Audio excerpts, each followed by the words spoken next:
Shalom Vracha, chers amis, je voudrais partager avec vous une magnifique histoire que peut-être vous connaissez. Si c'est le cas, bien écoutez, ça fera une chazara et vous pourrez à votre tour la partager et la raconter autour de la table de Shabbat ou dans tout autre moment quand on est réunis en famille ou avec des amis. Vous savez qu'un jour, le Chafetz Chaim voyageait, ce grand tzaddik qui toute sa vie s'est ingénié à écrire et à décrire les lois qui vont nous permettre de bien utiliser notre bouche, notre langue, notre parler et notre manière de nous exprimer, en faisant attention de ne pas créer de dommages, de nézek, avec cet outil extrêmement puissant, extrêmement sensible, extrêmement précieux. Le Chafetz Chaim un jour voyageait pour aller donner un shiur, une conférence, un shiur. Et voilà qu'il a pris... à l'époque, c'était les premiers trains comme ça, les trains un petit peu anciens comme ça. Il rentre dans un compartiment et vient s'asseoir à côté de lui, ou en face de lui, un monsieur. Et bon, le Rav est en train d'étudier, ou en train de se reposer, ou en train de préparer sa conférence, peut-être dans sa tête. Et voilà que le monsieur qui est en face l'apostrophe. Et il lui dit Shalom Uvracha, Shalom Alecha. Il lui dit bonjour, comment vas-tu? Où est-ce que vous allez? Il lui dit je vais à tel endroit. Et la personne dit mais moi aussi je vais à tel endroit. Il dit mais vous allez pour affaire?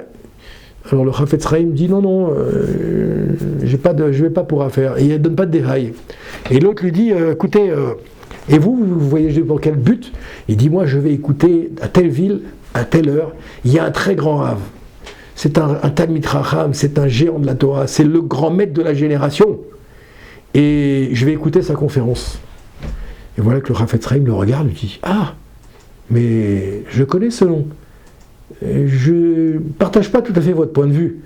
Je ne pense pas que ce soit un Rav aussi grand que ce que vous décrivez. Personne ne comprend pas. Elle regarde et dit quoi? Je n'ai pas compris ce que vous avez dit. Et la personne elle répète. Le Chafetz Chaim il répète. Le Chafetz Chaim il dit non, je connais ce Rav de nom, de réputation, et je ne crois pas du tout que c'est un personnage aussi grand que ce que vous voulez bien le décrire. La personne commence à s'énerver, elle dit mais qu'est-ce que vous racontez? Vous ne vous rendez pas compte de qui vous parlez, etc. Et fin de l'histoire. Et voilà que le voyage continue, et au bout de quelques minutes, la personne apostrophe à nouveau le Rav, le Chafetz Chaim, et il dit mais c'est dommage que vous n'ayez pas, venez écouter ce très grand tzaddik, c'est aujourd'hui le plus grand tzaddik qu'il y a au monde, c'est la plus grande sommité, il parle bien, etc. Venez écouter. Et là, le Chafetz Chaim reprend la parole. Il dit écoutez, franchement, je suis surpris que vous parliez dans des termes aussi élogieux de cette personne-là, parce qu'elle ne mérite pas autant de compliments que ça. Alors, et l'autre il commence vraiment à s'énerver. Comment vous n'avez pas honte? Vous n'avez pas honte de dénigrer comme ça les Talmidei Chachamim, des grands maîtres de la Torah? Et une troisième fois pareil, il s'arrête de parler. La personne reprend, lui dit mais écoutez, je ne comprends pas, venez pour vous rapporter, venez voir ce grand tzaddik, ce grand maître, venez voir cet illustre personnage de la Torah. Et le Chafetz Chaim reprend la parole une troisième fois. Il dit non mais écoutez, vous savez, moi je crois que vous exagérez beaucoup, vous faites tout un film dans votre tête, mais ce monsieur là, ce Rav, c'est pas du tout un Rav qui est aussi grand que ça, oubliez. Et là le bonhomme s'énerve, il se lève dans le compartiment, il donne une claque au Chafetz Chaim, il le frappe assez violemment, et il s'en va, il part du compartiment. Vous imaginez la scène, le Chafetz Chaim est en train de souffrir des coups qu'il vient de recevoir, il est stupéfait, et voilà que maintenant il pleure, il demande à Hachem de l'aider à reprendre des forces pour le concert qui a lieu le lendemain, tout ça. Et c'est ce qui se passe, il reprend des forces. Et voilà que maintenant, la personne maintenant qui avait frappé le Chafetz Chaim, eh bien, arrive à destination pour la conférence. Et là, il y a une foule importante qui est arrivée pour aller pour écouter le Gadol Hador, le grand maître de la génération. Et tout le monde attend le Rav. Et voilà que quelques minutes après, je ne sais pas combien de temps, l'histoire ne le dit pas, quelques minutes après, arrive le Chafetz Chaim. Quand le Chafetz Chaim arrive, la plus grande partie des gens qui sont dans l'assistance le connaissent, ils reculent, ils se poussent, ils viennent pour essayer de lui embrasser la main, embrasser le manteau, etc. Et il faut une haie au milieu pour que le Chafetz Chaim puisse passer, pour aller jusqu'à la Théba, c'était à l'endroit où il allait faire sa conférence. Et là, qu'est-ce qui se passe? Sur le chemin, qui c'est qui voit le Chafetz Chaim?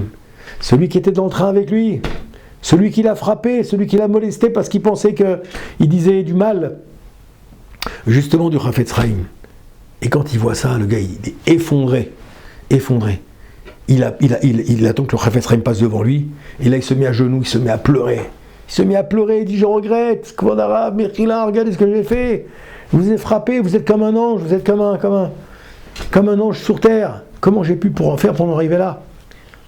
Et alors qu'est-ce qui se passe maintenant? Le Chafetz Chaim le voit, le regarde de manière très affectueuse, très tendre. Il dit mais au contraire tu m'as rendu un grand service, je te remercie d'avoir été comme ça avec moi, avec ce comportement en particulier. Il dit pourquoi?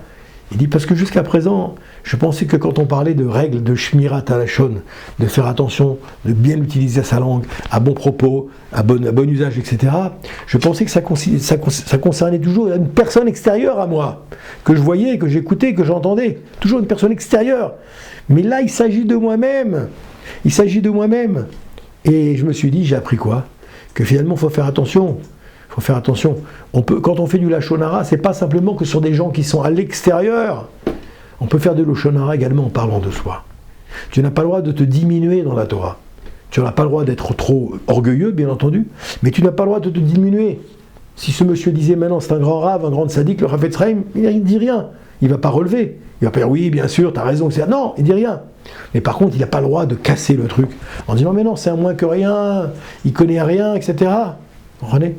Alors voilà, ça c'est le message ici que je voulais vous passer, cette petite histoire du Chafetz Chaim, d'apprendre de lui, essayer de sanctifier, de bénir, de protéger, de faire attention à sa bouche, mais pas qu'à sa bouche, faire attention à ses oreilles, faire attention à sa parole, bien entendu, faire attention à ses yeux encore plus, et que Bezrat Hashem, on puisse comme ça recevoir Biat Mashiach Tzidkenu, Bimera Be'amenu, Amen, Keni Ratson.